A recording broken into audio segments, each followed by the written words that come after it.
Beastly Gamer here, guys, and I'm joined today by a fantastic YouTuber that many know about. The young man is BriarRabbit. Thanks for joining us today, BriarRabbit. Thanks for having me, Beastly. It's really fun to be on. Thank you, thank you. Now, I've been waiting for a long time and anxiously anticipating your arrival on Beastly Thoughts.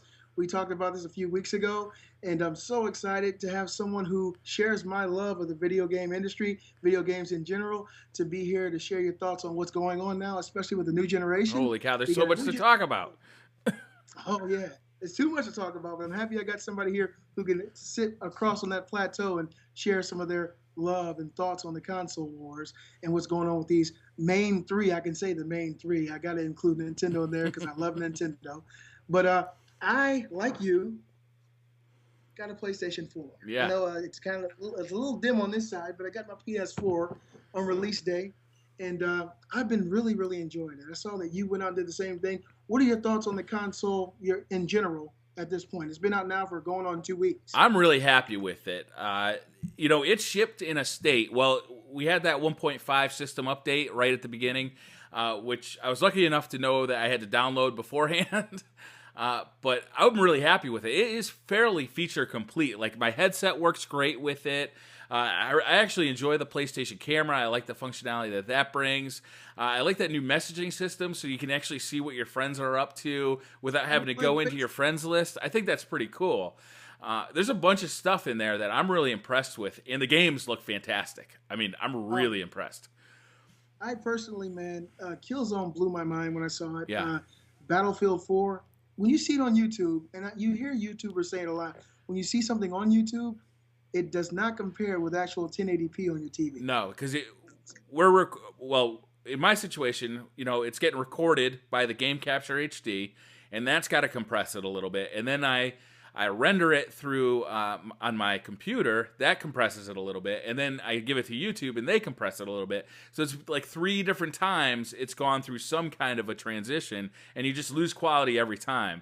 So I try and give you the best quality I can with each video I put up, but there's only so much you can do. It's just going to lose quality a little bit at a time. Now I must say, I am in the process right now of getting Elgato HD game. Oh, yeah.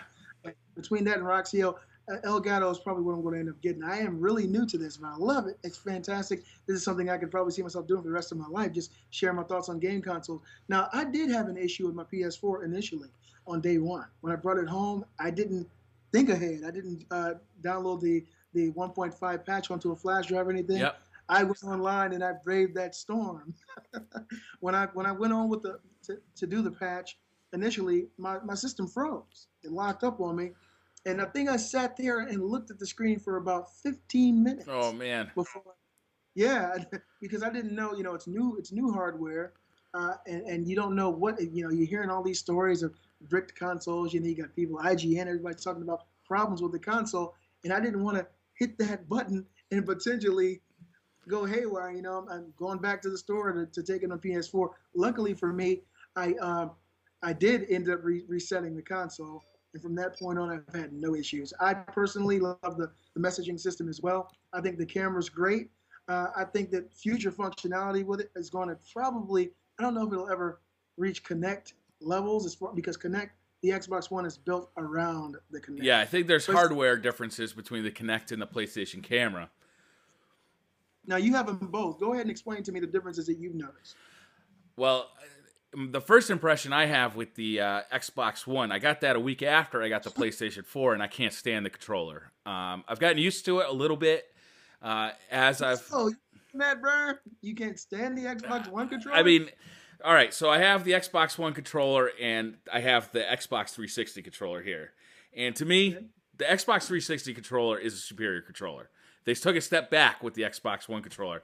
These thumbsticks are too loose. They're great for Forza, but I'm just not as accurate when I'm playing a shooter as I am with the Xbox 360 controller. Also, these triggers are so wide. I don't know. Can you see them? Like, they're just huge. They kind of come out, kind of, yeah. Yeah, I don't like them. So what I'm hoping for is, actually, this is a Xbox 360 controller, but it's a SCUF gaming controller. And what I'm hoping for is that SCUF can fix the issues I have with this controller. Wow. So in that department, Sony has definitely taken off. Sony they had major issues with the DualShock 3. Oh yeah, that Many was a people, crappy controller. yeah, I know. I went through quite a few of Yeah, those.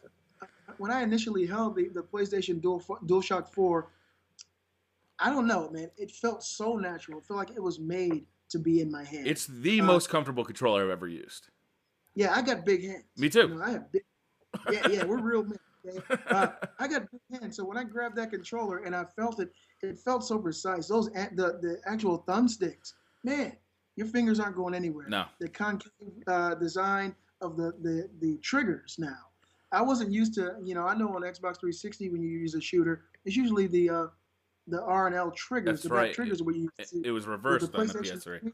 Yeah, PS3 was R1 and L1, and when I first booted up Battlefield 4 on the PS4, that whole new dynamic. It felt so different, but it felt so right.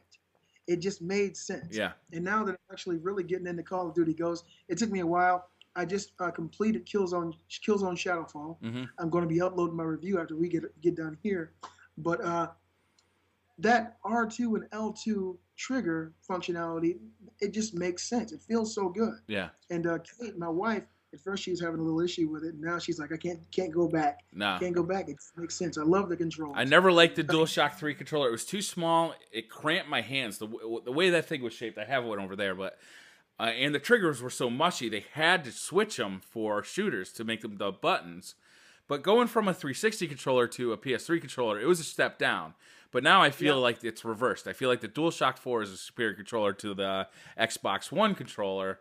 And I'm really surprised by that because, I mean, they made some strides forwards with the Xbox One controller, but they definitely made some strides backward too. I don't know if they'll fix it like they did with the original Xbox controller. Remember the old Duke controller?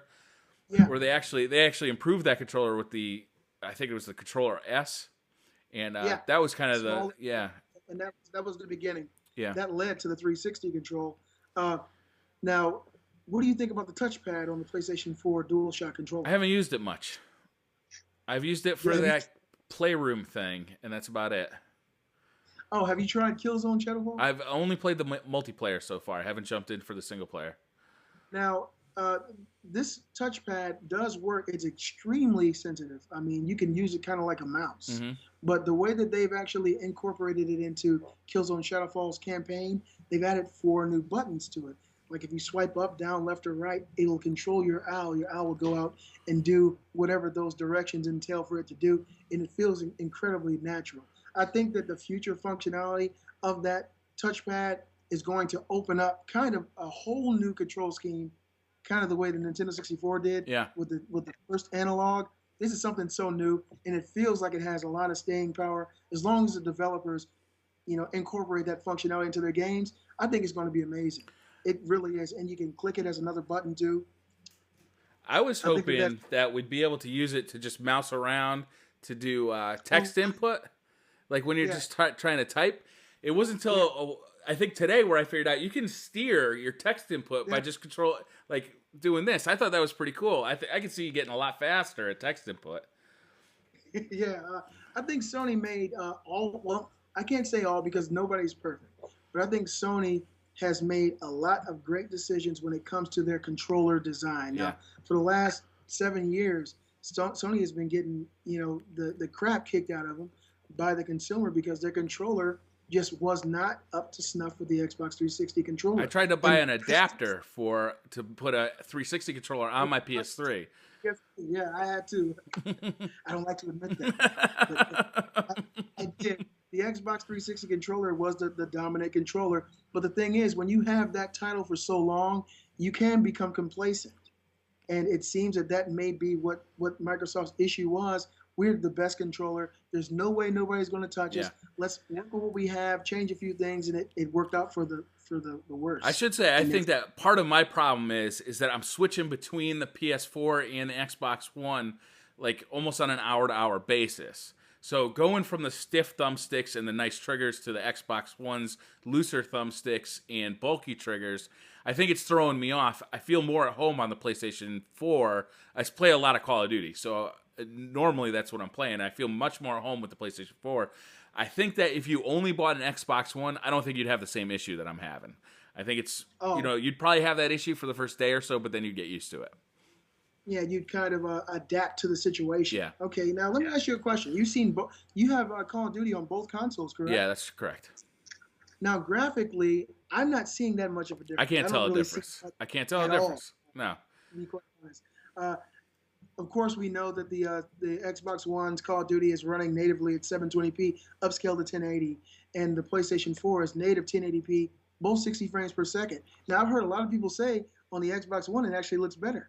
It Microsoft has a trick up their sleeve with that. I think they're boosting the contrast ratio, and I think they did that on the 360 as well. And I think that's why a lot of people thought 360 games look better, whereas a PS3 game would look a little bit washed out comparatively. I think that's because Microsoft boosts the contrast coming out of the system. I think they're doing that again with the Xbox One. so they're fooling the consumer. They're fooling your eyes a little Yeah, bit. I think so. Now, what do you think about the overall graphics of the PS4? Like as far as the next generation. Now, if we go back in time from PlayStation 1 to PlayStation 2, Yeah.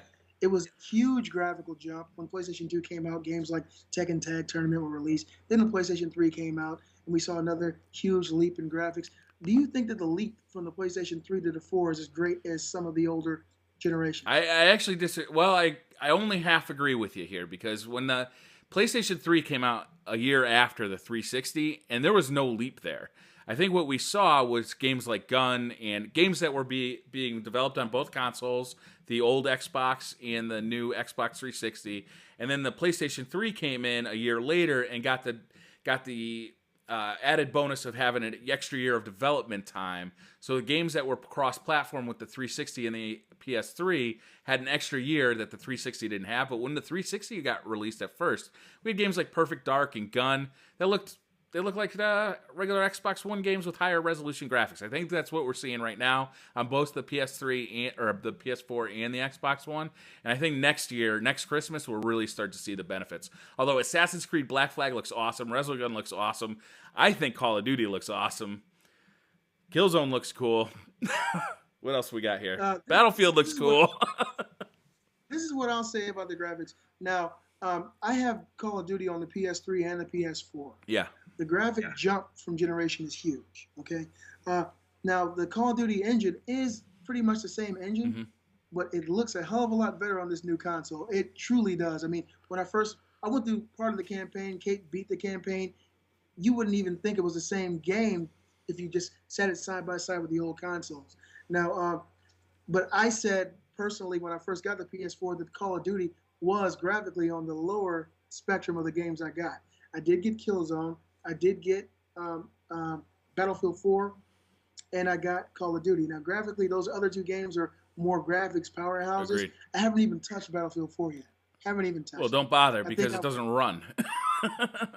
Oh, really? Yeah, I put up one of the best videos the most views I've gotten in the last month was a Battlefield 4 PlayStation 4 video.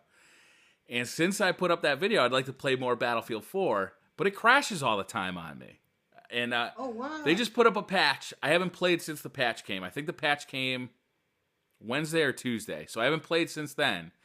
But it's been bad. I mean, it crashes. Like you're trying to start a game, it crashes. It crashes during the game. It's been terrible. Well, okay. I actually got on it yesterday. I think yesterday was the first time. I beat Killzone. I've been playing Killzone Shadowfall online, which is great. Yeah. I mean, they're doing things there that are really something different. It's an acquired taste. Yeah.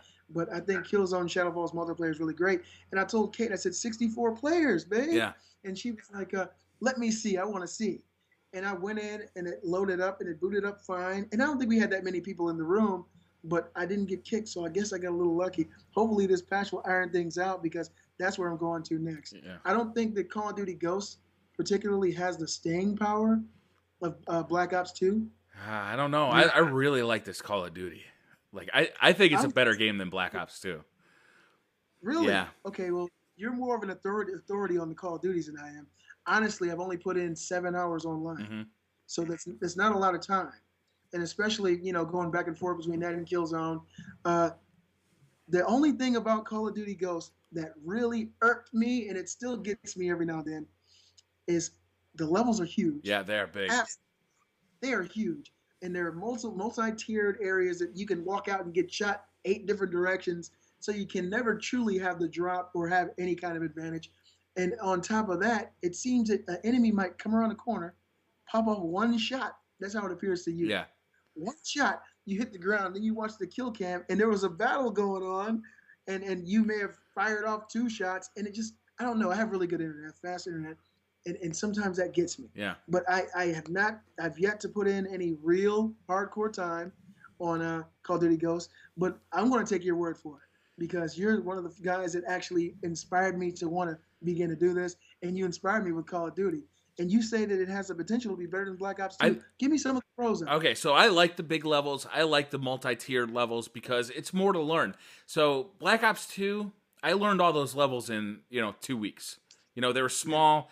There was only so many routes you could run. It was a quick learn.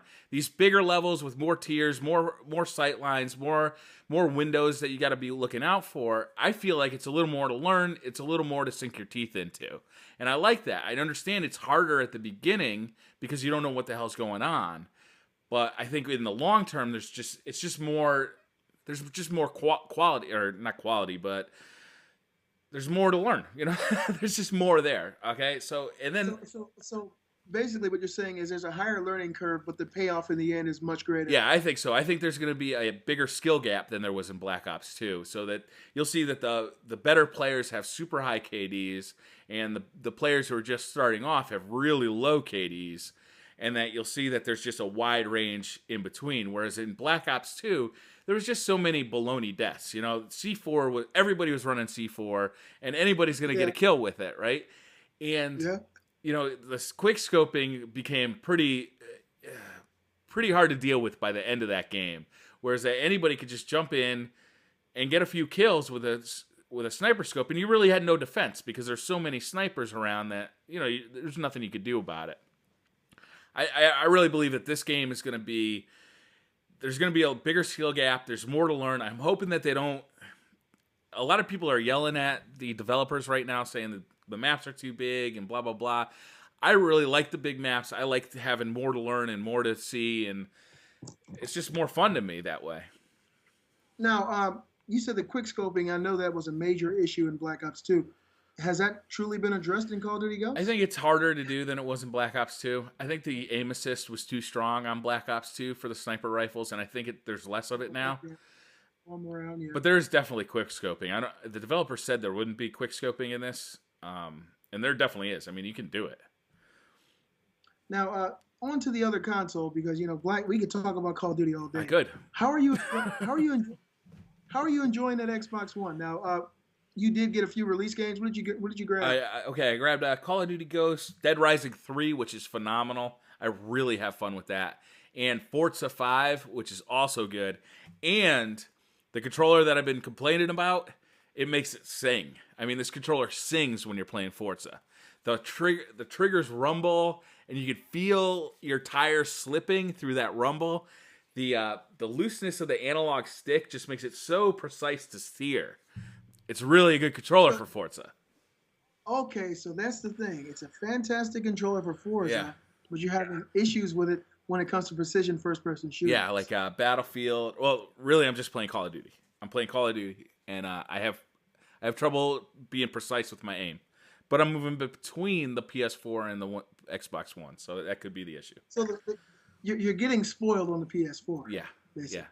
Yeah. And so you go to the Xbox One, you're like, oh, yeah, I understand where you're coming from. A game that I've been wanting to try, a buddy of mine actually, he bought an Xbox One, but didn't get what I wanted to play, which was Dead Rising. Oh man, it's so cool. Really? Yeah, it's really fun. Now, I know that the number of zombies on screen at once has been it's ridiculous. Thousands at one time. Yeah. You're running around, or you're driving this thing that you build. You combine a motorcycle and a steamroller, and you're literally steamrolling zombies by the dozens. And it's just, I mean, there's just like blood like spurting out, and the game is just oozes fun. Like there's not a serious bone in this game's body, but it's fun as hell. So it doesn't take itself too serious. Now, that's some of the things I've been reading. It doesn't take itself too serious. So it's more of the same, but it's just much, much better. Yeah. And something that we'll probably won't see on the PS4. No, right? I think it's a Microsoft first-party game. She was talking to me this morning, my wife, for those who don't know, I'm married, and she was asking me when we're going to get an Xbox One. Yeah. And I looked at her. I said, "We're getting one." I can do it. I can do it. Well, now you, I think you can afford it from what you were telling me. We're going to get one. I'll probably more than likely wait for a little bit to see if they do a price drop. Yeah. They're talking about potentially dropping it in the first quarter of 2014. So if they drop I can't it, imagine they do that. you think that they're doing that well enough to not drop? Yeah, I think so. I think that'd be admitting defeat on Microsoft's part. I think they sold 1 million consoles in launch weekend. They got Shadowfall coming out, which everybody's looking forward to. Yeah. You mean Titanfall? Titanfall, yeah. Yeah, you said Shadowfall. I'm sorry. Okay, yeah, Titanfall is coming out. I was wondering, what's this Shadowfall game? No, the thing that Microsoft kind of duped people on, because I was aware that Major Nelson came out and talked about the million sales in 24 hours. Yeah. Same thing the PS4 did. Now, when PS4 did it on November 15th, it was mind-boggling because it was like Guinness Book of World Records type stuff, the fastest selling 24-hour console of all time. And so Microsoft come out and they did the exact same thing, or right around that same number, but they omitted certain facts about the sale. Yeah. See, the PS4 was only released in 2 territories. Yeah. It was released here and in Canada. Xbox One was released in 13 territories, including the United States, which is their biggest fan base. They're hated in Japan. People don't like the imperialist Xbox over there. So their biggest sales would be here and in Europe. And so they released in 13 territories and matched Sony's sales. So I think that if Sony had released in the same amount of territories, that gap would be huge. But I'm not taking it away from Microsoft. No. I think just even doing 1 million console sales in 13 territories is phenomenal. Yeah. Especially the fact that you got a console that's $100 more expensive than your competition. It comes shipped with something that a majority of your consumers don't want. A lot of people didn't want the Kinect 2.0. So the fact that they were able to get it out there, get it out to so many consumers is a huge achievement for Microsoft, and I think it's wonderful business. And the fact that they're doing so well, I think it's going to drive this next generation to a high plateau. Of course, I don't think it'll reach PC gaming levels because that'll always change. But with them doing as well as they're doing and having the Microsoft fan base that they have, and I think that these two consoles are going to go to war. It's going to be a beautiful thing for people like us. That's right. The only people who win in a console war is the consumer, and I am ready to win. Yeah, well, let's win in there. I like to win. I think it's going to be a wonderful thing. We got some great games coming out in 2014 for both consoles. Yeah. Right now, I think, initially I was going to get the Xbox One on release day. I was going to get them both. A week apart, everybody at work knew it. But the thing that stopped me was when E3 came out and the whole DRM thing came out. And these restrictive policies. And when I heard that, I was sitting in front of the computer and I was like, no, they got to be kidding, right? That they don't want me to be able to sell my games. They want me to have a 24-hour online. And all these things came out, and at that point I said, screw Microsoft. And a lot of people, I talk to many people on YouTube and social networks, and they say you shouldn't be so critical of Microsoft because they did turn around and do a 180. That can be respected, but it all depends on how you look at it, because it would have been different if they did that 180 on their own and they felt like they did it because they didn't want to do the consumer wrong. But I think they did the 180 because they saw at E3 that they lost a ton of their fans. Yeah, but they are a business, and they have to, they have to, if they see that nobody's going to buy this thing, then they have to change their mind. My biggest problems with the Xbox One are the fact that it seems to have shipped pretty much feature incomplete. Like, headsets don't work well with it. You can't chat through a headset. I've got a $300 headset here, and it doesn't work with the Xbox One. It just doesn't work, Seriously? Yeah, you have to use that chat adapter. Hold on a second here. I'm sure you remember these things from the Xbox 360 days. You got to use this thing to chat on the Xbox One. Who wants to use that? I got a $300 gaming headset. Unacceptable. Unacceptable. And they now these are things that they are working to fix, correct? Yeah, but I mean, come on. I paid my $500. I'd like a feature. I'd like the features that I want the most to be working, and a working headset is a pretty big feature to me. Also, well, yeah, you always tout your headsets, and believe it or not, listening to one of your videos that you did on Call of Duty Ghosts, I've been on eBay these last few days. I'm waiting for a good deal because I don't have a particular surround sound system. I was either going to do that or get me a gaming headset so I can enjoy some of these perks that you use in Call of Duty Ghosts, because I tried it with the mono headset and it just doesn't work. You have to. I mean, you have to have a headset with Call of Duty Ghosts if you want to succeed. Yeah, okay. Great. And Twitch functionality on Xbox One doesn't come in day one either. Nope, correct? That's correct as well, as you cannot stream. I mean, you can stream if you have a capture card, but you can't do it out of the box like you can with the PlayStation 4. There's a bunch of stuff. For some reason, I'm not able to think of any of those things at the moment, but there are a ton of things that just like... You can make annotations later. Yeah, let me ask you, I actually want to say something. For all the guys who follow me and follow BriarRabbit, they know Beastly Gamer doesn't particularly smile at the Xbox One every day. Yeah. But when Briar got up and was walking around earlier, this camera was following him. And it kind of, I was looking at it like, what's going on here? You know, what kind of application is he using on his computer? And he came back and sat down, and I said, hey, Briar, I want to get that camera that you got there. That's really damn nice. It's following you around. It only cost me $500. Xbox One Kinect. I said, no. Yeah, that camera is really great. I think it's fantastic. You know, it's a really good camera, and I've used it for a few things. You know, a lot's been talked about using the. I don't want to say any of the commands because I'm actually recording this conversation on the console right now. So if I were to talk about the console, it's gonna start playing around with the voice commands. But those voice commands work pretty cool, and they're pretty cool to use. I really actually think it's pretty cool. The camera quality is great.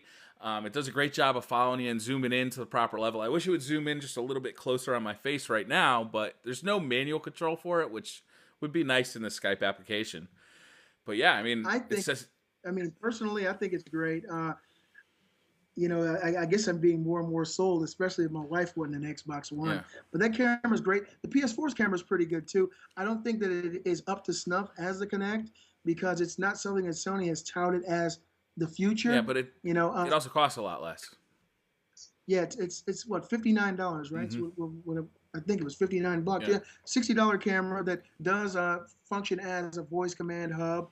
You can't, turn on your PS4, but you can turn it off. You can go to games. You can do certain things with it, log in, log out, which is pretty decent for starting off. But I think in the future, with a few updates, it'll be up to snuff and be able to do a lot more than just. It has two cameras on it, so it can see you in 3 dimensions. So there's a lot of flexibility that it offers. I think one of the differences with the Kinect is that it has an infrared camera, so it can use it can use that infrared camera to tell distances and heat signatures. Somebody told me at one point that it can detect your pulse. I don't know if that's true or not, or if that was just a rumor. It can. That's crazy. That's something that Microsoft actually touted. Yeah. Major Nelson went on. I can't remember who he did the interview with, but yeah, it can detect your pulse, your heart rate. It really can. The camera is amazing, but I don't see it working for everyday functionality. I mean, who would want to? I gotta see what my heart rate is right now. Click. Oh God, I gotta get to the doctor. There are a bunch of fitness apps on the Xbox One that I haven't tried out yet, although I certainly should. I think they'll probably come into that. That functionality will probably come into play with those fitness apps, but it's not core gaming stuff. Insanity, right? Isn't Shanti's Insanity? Yeah, bundled with Xbox One? Yeah, there's you get a 1-year subscription to a few of these things, and I just haven't had a moment since the PlayStation 4 came out. I have been either playing the video game or editing a video game ever since. Right. Let me ask you a question. Have you since these new consoles, the next generation has come upon us, have you gone back to the PS3 or the 360 at all? No. Not once? No. When the PlayStation 4 came out, I still had my 360 hooked up until the Xbox One came out, and I never turned it on until I unplugged it and put the Xbox One in its place. Oh, so it's gone. Wow. And I got 5 PS3s, and I use one of them. And the only thing that I use it for, believe it or not, is YouTube. Mm-hmm. Because I love the YouTube functionality on the PS3. The PS4 did not come with it. And that kind of it hurt because I like to watch my The videos. PS4 doesn't have YouTube on it? I didn't even realize that. Terrible. That's crazy. I mean, I actually got on the phone with Sony last night, and I was asking them when are they planning on doing these little updates that allow little functionality like MP3 support, external hard drive support. Another thing that the PlayStation 4 does not do that I can't really say I'm upset about it, but it is a down. When you buy a movie on the PlayStation 3 or even the PlayStation Vita, you can download it to your actual console. Yeah. From the PlayStation Store. It's actually it's not physical, but it's a download that exists on your physical system. Yeah.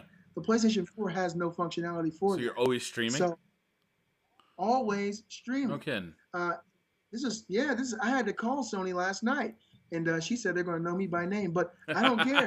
If you spend money on something, you shouldn't have to be online to watch a movie.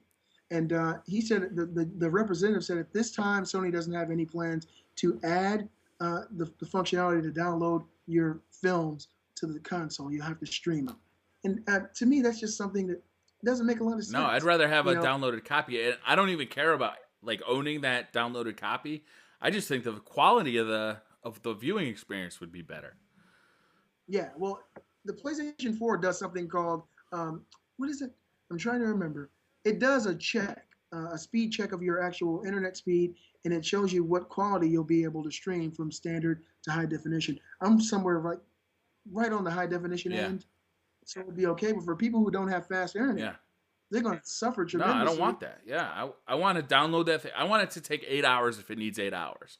But when I'm ready to watch the movie, I want to see it in the best quality. I want to see it in Blu-ray quality. You know, if I paid $20 for that movie, I could have paid $20 at Kmart and bought it, on a Blu-ray. If I'm going to pay you the same money, I want that quality. What do you think about this? Like guys like Broken Games HD, who you probably know who he is, he traded in his PS3 for his PS4. And I don't know if he actually owned any PlayStation Network films, but if he did, he would have lost all those and had to stream them all from this point on. The PS4 is a great piece of hardware. I'm looking at it right now. It's so sexy. Looks like a giant chunky bar.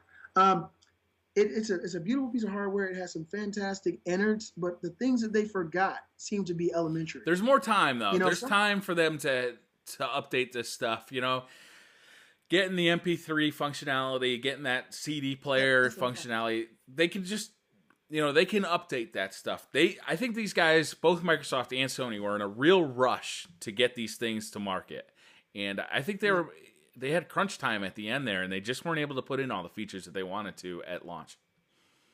Now, let me ask you a question, BriarRabbit. As far as the future, what are some of the games coming in the next year or two that have gotten your blood boiling or gotten you excited about the PS4 and Xbox One? Titanfall and Destiny. Oh, Titanfall, I swear. As much as I was upset with Microsoft over this whole debacle, the DRM, that game was one that I had to have. The game looks sick. You gotta. It's made by the guys who made Modern Warfare and Modern Warfare 2. Yeah, and it's got like all this new gameplay that just looks so fast paced and like so much fun. Calling these mechs in from the sky, they just get dropped down. You can hop in, you can hop out, you can rip guys out of their mechs. You run across walls, jumping around with a jetpack. It just looks like fun. Like it looks like genuine fun. It looks incredible. And everybody who's played it says it's awesome. Oh, so they've played the early mods. Yeah. It's coming. What's the release date of that? It's coming out next year. I want to say it's March. March? Yeah. Might be a birthday gift for me. I got to talk to Kate about it. Is it your birthday in March? Yeah, I'm a Pisces. Man. I am too. Me personally. Oh, you are too? Great birth dates. I got to say, I'm really excited about the new Kingdom Hearts. I'm excited about the new Final Fantasy. I'm excited about the potential of this new. I'm trying to remember. It's the continuation of the Shadow of the Colossus. Team Eco. Is that? Yeah, Team Eco's new game that they've been pushing back consistently. That game's going to be amazing. Of course, Uncharted. I love those games. Yeah, that's going to be a system seller. I haven't had a chance to play Black Flag on the PS4. Now I have it on PS3. Okay. What you said? PS4 is truly a beautiful Oh, game. it's Huh? gorgeous. It's absolutely gorgeous. I have a video on my channel of a 20-minute, I think it's like 20-minute playthrough, because I couldn't decide what I wanted to show. All I wanted to do was make a video like, here's what it looks like to play it on the PlayStation 4. And I wanted to chop it down to like 5-6 minutes so that, you could just get a feel for what it looks like. But there's like this guy running through the jungle, that looked amazing. There's some sailing, that looked amazing. And then the guy gets to his first town, and, he crawls up on his first tower and gets like the vista, that like hawk view thing they do in that game. And like all those parts just look so good. I'm like, screw it. It's going to be a 20-minute video. Nobody use the internet for the next 24 hours. I got to upload. It might be something I have to definitely pick up then. When I saw it on the PS3, I have it on the PS3, it just didn't excite me. Especially it being a late generation game after playing games like The Last of Us, I was like, graphically, it just did. And I felt like more than likely they made it for the next gen consoles and just dumbed it down. Yeah. Have you played the other Assassin's Creeds? I played the first two. Okay, I liked the first one. I thought it was awesome. And then the second one I really enjoyed too. But then they started coming out with these yearly updates, and they lost me. I didn't play Assassin's Creed Brotherhood or whatever. 3 and to me, and they say the story gets kind of everywhere as you continue with the game. I haven't had that much time. Now you're kind of like me. You're a family man. You do YouTube. You work. I got 4 kids. They're all here, and they're all being quiet in their rooms playing video games as I consistently get darker. Yeah, I'm getting darker and darker. Sun's going down, guys, down here in Georgia. I'm getting darker and darker. But being a father, raising children, playing video games every day or whenever you can get the chance to, and working 5 days a week, it can take its toll. And so a lot of times, unless a game is something that I feel like I absolutely have to play now, I'll let it sit and wait until I go on vacation or something, because I don't have the time like I used to when I was a teenager anymore. When The Last of Us came out, I had to do it. Okay, when Grand Theft Auto 5 came out, I had to do it. I don't feel like there are particularly any PS4 games that I have to do it on, but the fact that it's PS4, I'm just doing it. Now, I beat Killzone Shadowfall's campaign, and it was underwhelming. Yeah, it really was. When I saw the game graphically, I was like, this is absolutely stunning. I've never seen anything like this. It's beautiful. You're outdoors. It just looks like the real world. Is just amazing. And then when you get done with the game, you're like, what the hell did I just do? The story of the game, and they just hired actually Fallout New Vegas as writer. Yeah, that's exciting because that game was phenomenal. Guerrilla Games. They hired, I forget his name, but the gentleman who wrote that game, they hired him, Guerrilla did, for a project they said is not Killzone related, but hopefully they can utilize his talents for another Killzone game, because the story did not draw me in. What do you think about the gameplay though of the Killzone series? It's never really felt as tight to me as Call of Duty. If like Call of Duty or Halo are like the high bar, it's always been second class. The big difference for me, I love Halo, first of all. Let me say, I love Halo. I think it's a fantastic game. And, who doesn't love Call of Duty? You got to be crazy if you don't love Call of Duty. The difference for me there is that Killzone is heavy. When you move around in that game, you feel the weight of the character, the weight of the guns, and your reaction time is going to be slower. It's kind of an acquired thing. It's also very, very drum and bleak and depressing, and you feel that weight. It's almost like carrying a bag of bones on you, and you're playing the game. And of course, Killzone is known for its multiplayer. To me, the game has always been extremely heavy. That's something they tried to change in Shadowfall. And believe it or not, I know you don't have a PlayStation Vita. Where's my Vita at? It's somewhere around here. Killzone Mercenary for PlayStation Vita is as good as any PS3 first-person shooter. Really? That's the beastly promise. Yes. It is as the beastly good guarantee. All this and more for $19.99. And if it's not, you can mail it to me and I'll eat it on YouTube. Killzone Mercenary is a fantastic game. Graphically, it is amazing. You would not think that you're on a handheld. The story is, it's here and there a little bit. You're a mercenary. You're motivated by money. Yeah. But the play mechanic, you don't have an owl or anything, but you can use touchpads. in both analogs, and it's very responsive, and it's a great game. I loved it.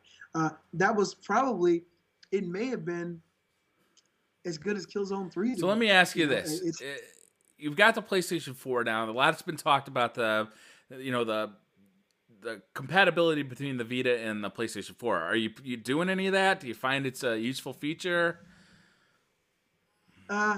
let me explain for those who are not initiated. The PlayStation 4 and Vita remote play functionality works extremely well.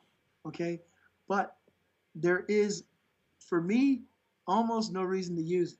Now, the reason I say that is they have not. Let's go back. Let's take a few steps back. PlayStation 3 and PSP, the PlayStation Portable, they had remote play functionality as well.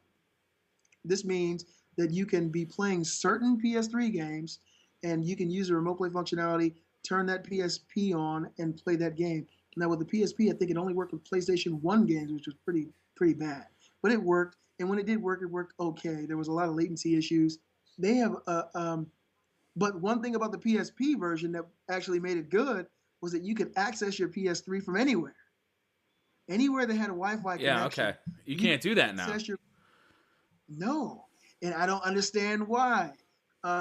You have to be, at this point, now who knows what kind of update they may come up with in the future. At this point, you have got to be in the local area. You've got to be right within your Wi-Fi space to connect with your PS3. The PS Vita, when you connect it to the PS4, it doesn't look for Wi-Fi. It looks for the PS4. So you can't be down the street or at the coffee house or the bookstore or your sister's house. You got to be right there. But when it does work, it works great. But the thing is, you cannot. The system will have the game on it too. If you look at your big screen, the game, whatever you're doing on the PS Vita, will be going on the screen. So I feel like, what's the point? You know, just to show someone that the hardware functionality, what you can actually do with it. Yeah, that's great. There's very little latency. Call of Duty Ghosts, they actually added some buttons onto the PS Vita screen. Oh, really? So, yeah, when you're playing Call of Duty Ghosts on the PlayStation Vita, on the screen you got your grenade button, you got your tactical, and all that, and it runs around great, just like it does on the PS4. I don't use that junk anyway. I knife like a man. I walk around with a fork. So to me, that's it. It's like it's a great thing to show off. Like if you got people come over, hey, check out what the PS4 can do. Oh, that's amazing.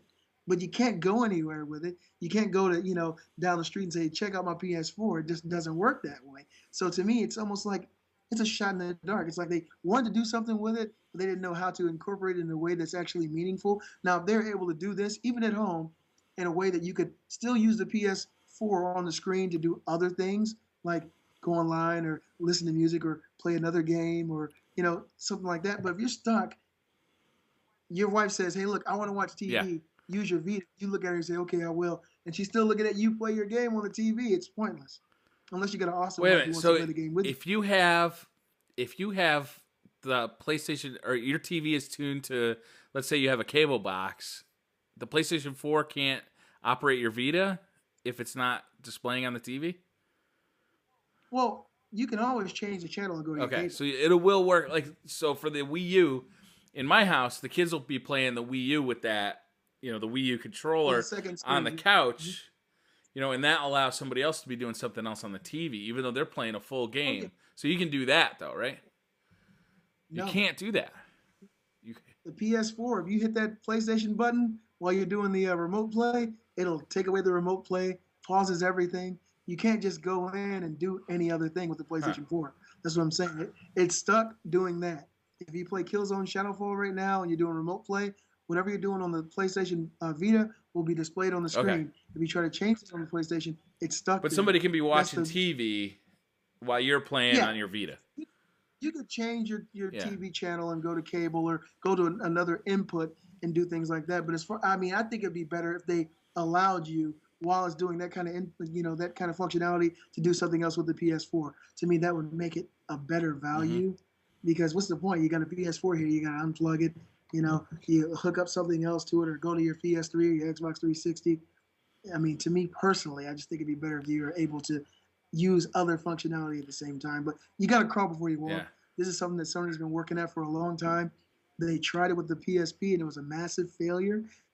If you ask me, the Vita is a huge, huge step Mm-hmm. up from what the PSP was able to do. So I mean, I'm happy to see it. I think it's a great step forward, but you can't. I'm trying to have my cake and eat Yeah. it too. You gotta. Hey, you're gotta talking to a wait. guy that used to have a 32-inch TV right next to a 50-inch TV, so that I could watch the baseball game while I'm playing the baseball game. Wow. Okay. Talk about having your cake and eating it too. It was nice to be a bachelor. Yeah. You know what? Me and Kate, we've been together 5 years, Yeah. man. And I remember when I first bought my second 360, we got another TV. We only had at the time like a 37-inch Sony. Then we went and got a 40-inch, and we set them side by side and just went through a Mass Effect. And then we went through, God, we went through so many games, man. We played like every 360 game. We beat them both side by Mm-hmm. side. To me, that was great. That's cool. No sports involved. I'm not a sports guy. I'll play in NFL or NCAA games, but I'll never know what's going on in the real world. I'd rather know what's going on in Nintendo. Yeah. Speaking of Nintendo, what are your thoughts on Nintendo? The Wii U, they've come out themselves and said that the Wii U has not been the system that they envisioned. They got some strong games this Christmas. They got a new Zelda for the DS, and they got the new Mario Brothers for the Wii U. Yeah. But all anybody's talking about are the Xbox One and the PlayStation 4. And these are probably the two best games that came out this Christmas. The new Nintendo games. The problem, I think, is that they're just left behind. They came out with a last generation console last year. The Wii was a phenomenon, right? Because it was the first time everybody had motion controls. Anybody could play it. Wii Sports was an absolute genius move because it sold systems like crazy. If you were to see that, you said, I want to bring that home. I want to do it at my house. But the problem was that core gamers are the guys that are actually going to support this thing long term. They just got left behind with the Wii. And the Wii U, I think a lot of them just didn't buy it. I bought one. I got one here. But to be honest with you, the kids don't like it that much. They play the 360 more. That's what I heard you saying. Yeah, your kids don't even play it anymore. No. So is it becoming more of a gimmick now? To me personally, that's what I think will happen with the Wii. When the Wii came, my initial Wii I was vandalized. Somebody stole it, so I went out the next week and bought another one, and it was great. Everybody spent tons of hours playing. Yeah, the Wii. Wii bowling Wii and Wii tennis. Yeah, it was great. But after a while, you kind of want to sit down and play a video game. You want to sink your teeth into something. Yeah, and the Wii doesn't seem to have a lot of third-party support for the hardcore gamers, or people who really want to jump off of a building and stab somebody in the neck, and then or play a real hardcore game. Now they got Bayonetta, Bayonetta 2. They got Call of Duty. They got Watch Dogs coming. That's coming to the Wii U? Yeah, Watch Dogs is coming to the Wii U. I mean, these games could potentially turn the tide, or kind of at least put Nintendo back in the I don't know. favor Come on. of Are you some. going to want to play Watch Dogs on the Wii U, or are you going to want to play it on the PS4? Are you asking me a serious Yeah, question? I know what you want to do. Is you want to play it on the PS4. The Wii U is left behind. The Wii U, yeah, I actually you saw the first episode, me and Lewis Lyles. Yeah. He's a big Nintendo fan, and I don't agree with what he said at all about Nintendo. Nintendo, yeah, they created a last generation console and marketed it as a next gen. And anyone, Xbox One or PS4, if there's any third party games or cross platform games, you'll never buy it on the Wii U ever. No. So the only thing it's good for is Nintendo games, and they make awesome games. Yes. That's the thing, Nintendo does have a knack for creating these games that spark your imagination. You got Mario, but until they come up with something that is as groundbreaking as like Mario 64 was, it's not happening. Yeah, I mean, even the new Zelda game, everybody's loving it, but it looks exactly like Link to the Past. And the new Mario game looks like a Mario game. It's nothing revolutionary like Mario 64. It looks like the ones that came out on here. I mean, it looks like this. Yeah. It's just repackaged. They put a fresh coat of paint on it and market it, to a group of people who didn't have anything to play on the Wii U. Who knows what happened with it? What are your as far as Nintendo and this console, what do you see happening? Do you think they're going to shut down shop and wait and recreate? I don't know. Hopefully the magic will come back for Nintendo. But I'll tell you another thing that's really hurting Nintendo is Minecraft. When the kids aren't playing a console, their real passion is getting on the computer and playing Minecraft. Yeah, You know, they'll play it on you 360 if they have to, but they want to play it on the computer because it's a completely different game on the computer. There's so many options. It's not just, you know, running around building stuff. It's, you know, playing factions or playing this game or playing that game. You know, there's a million different ways to play Minecraft. And once you understand the rule set, you just get better and better and better at it. It's an amazing thing. And the creativity involved in Minecraft makes it easy as a parent to say, yeah, play some Minecraft. That's great. You know? My 12-year-old and 11-year-old, my boys, they are Minecraft fanatics, yeah. right? And me personally, I've never ever played it. And now it sounds like you know a little bit about Minecraft. Is it worth me delving into? I'm a creative person. I don't get into it. The most I got into it is I actually found a Modern Warfare 3 deathmatch on Minecraft. So it was literally, I was playing Modern Warfare 3. It was like a Minecraft skin. I'm sorry, it was a Modern Warfare 3 skin Minecraft. So it was like you're playing Minecraft and you're throwing snowballs instead of firing weapons, but you're playing a map of Modern Warfare 3. And I was wasting fools because I knew the map. Wow, so you can really create anything. I mean, you can do whatever you want, and that's what's so cool about it. You know, and you can play, you can relax with it and just lean back and start building your dream house, or you can start playing like these, you know, mini games that they have. Like there's one that they play a lot where you got all these islands in the sky, and the goal is to be the last person still on top of the islands, and you're throwing snowballs to knock other people out, or bow and arrows, or building bridges to other people's island. So there's a million things you can do with the game, and I think that's really cool. That's I think the coolest part about Minecraft. I'm just not into it. And that's hurting Nintendo because it's not on a Nintendo. It's hurting Nintendo because it's taking the mind share of their core their core audience, and it's pulling them away from the Wii U and the 3DS. I'd hate to see Nintendo. I'd hate to see Nintendo go the way of the dodo. Nintendo was the first console I ever had, just like you. I go back all the time and play Simon's Quest, you know, Castlevania, Karnov, get back into Mario 3. They have a special place in my heart. But the thing is, with Nintendo, as most people know, they kind of walk to the beat of their own drum. They don't consider themselves in any console war. They think they're doing what's best for them. Whether or not they succeed or not, right now it looks like they're not at the moment. But Nintendo has so much money, they can fail 50 times and they'll be fine. The NES, though, I mean, it had other games. Like, I was thinking about Strider for the NES, or, you know, there's a million amazing games. I remember playing Teenage Mutant Ninja Turtles for the NES. And, arcade, right? Arcade? Yeah, I can't remember. Was that... I might have had that for the Super Nintendo. It all depends on which one you're talking about. Now, one of them was a side scroll where you go down in the sewers. Yeah, I had that one. I had both of them. I had one for the Super Nintendo. I think it was the arcade version. Turtles is fantastic. Yeah, I was a big fan when I was a kid. There's like a handful of good Wii games, though. I mean, Wii U games. Yeah, I don't know what they are. I just haven't been paying attention. Yeah, I don't know. What's good on... I don't really know. My buddy, I told him the day that I got my free PlayStation 4, for those who don't know. That's why they call him the Beastly Gamer.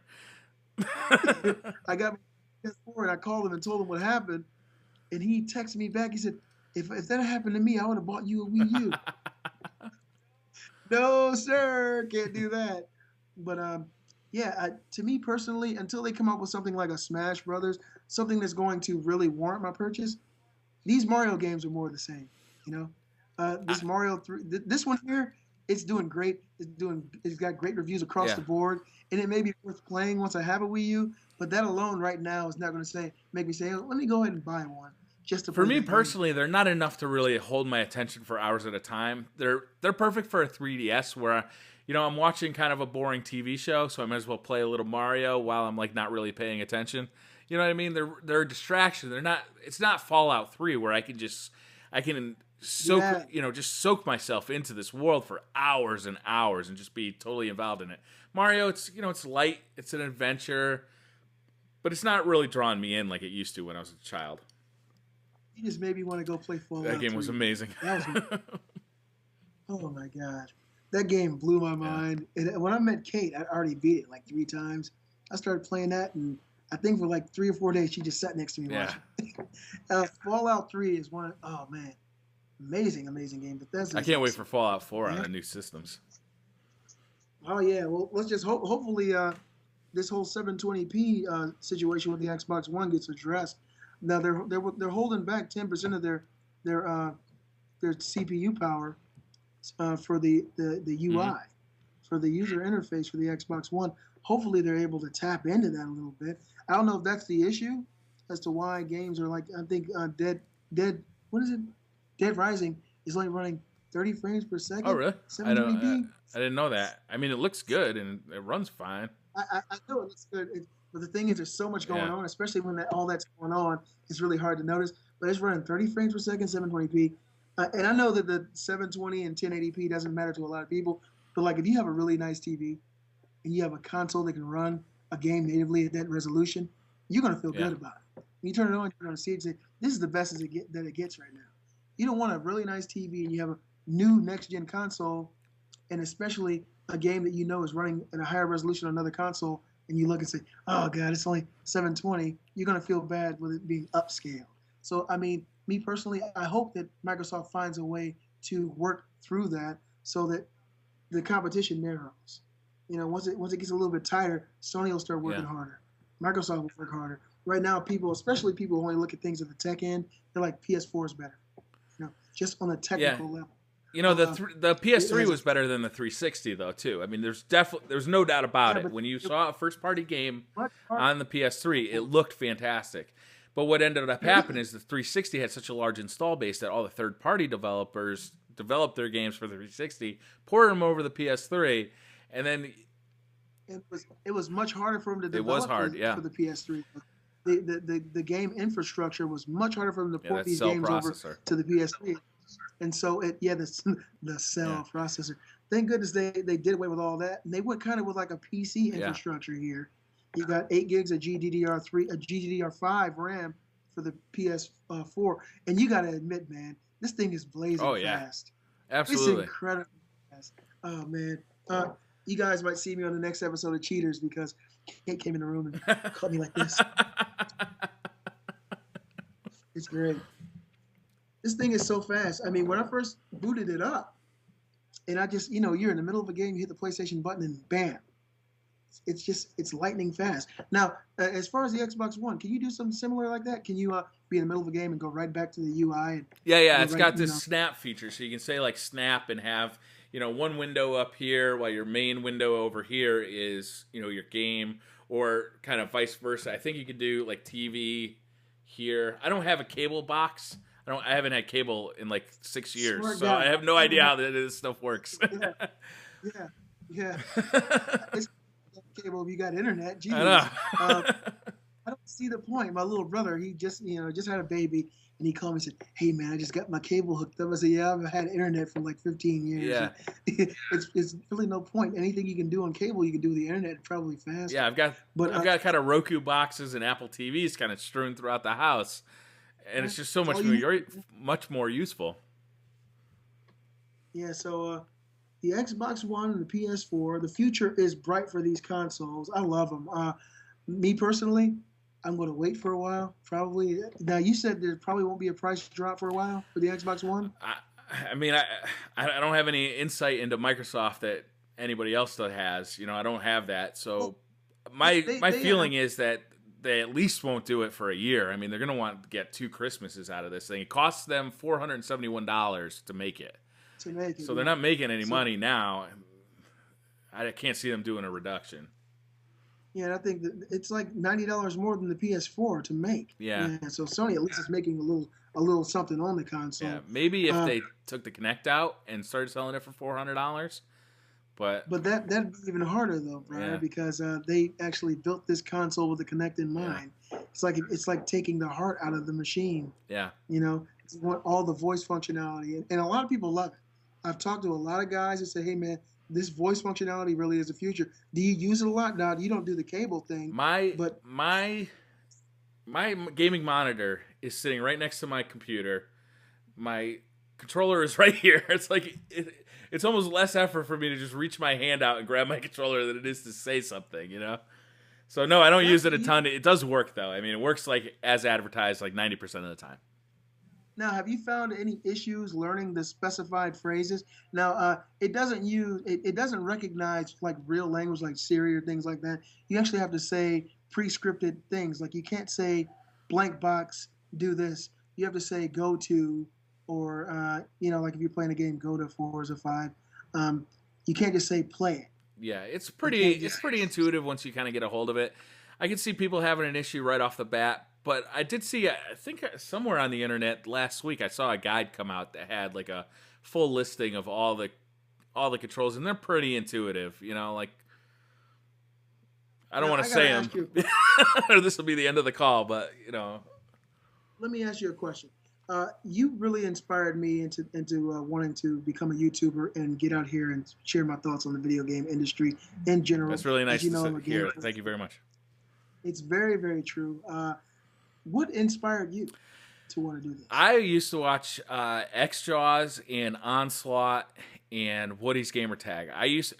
I have ADHD, right? So I can't stop thinking. I can't stop doing stuff. And even at night, going to sleep, it's hard for me to fall asleep. I've always had to have a TV on, or lately it's been my iPad. I'll just put an earbud in my iPad and watch YouTube videos until I just fall asleep. Because it doesn't matter why. That's what I do. So I started watching guys on YouTube saying, like, this is great. I can't believe that, these guys can, get paid for this. This is amazing. And then, I was like, I've always wished that I've had friends in real life that I've been able to talk about video games with, because it's always been a passion for me. It's always been something I've been really interested in. But the people I grew up with, and the people that I've spent, meat space time with, I've never really been into it. And so it's always been kind of like a lonely passion for me. Not something I'm embarrassed about, just something that there's nobody else who cares. So to me, it just seemed like an outlet. Hey, finally I could talk to people like in real, about what I'm interested in. It just seemed like so much fun that I had to start doing it. And I started doing it, and it's been a blast ever since. I just hit 2,000 subscribers on Thanksgiving Day. And I can't, I made a video talking about like how excited I was about the comment section alone, because it stayed so positive. Gaming channels have this bad reputation, I'm sure you know, with like a lot of hate being in the comment section and a lot of bad stuff. I just haven't had that on my channel, and it's been awesome. I don't know why. It's just been great. Well, the thing is, something I've noticed about you, you kind of have a disposition kind of like Woody's. You seem like an everyman's guy. You don't seem to be overly critical, and you more often than not seem to be an optimist. I'd rather talk about stuff I love than stuff I hate. Good. Hopefully we can do this again soon. Absolutely. I really enjoyed sharing this time with you, BriarRabbit. For those who don't know, check out BriarRabbit on YouTube. He's a great guy. He loves talking about video games. He'll destroy me in Call of Duty. And I am the Beastly Gamer. Check me out on YouTube. We appreciate your time, guys. Thanks for coming by. Thanks for watching, guys. We'll post this on both channels so that everybody can share and link to the other guy's channel.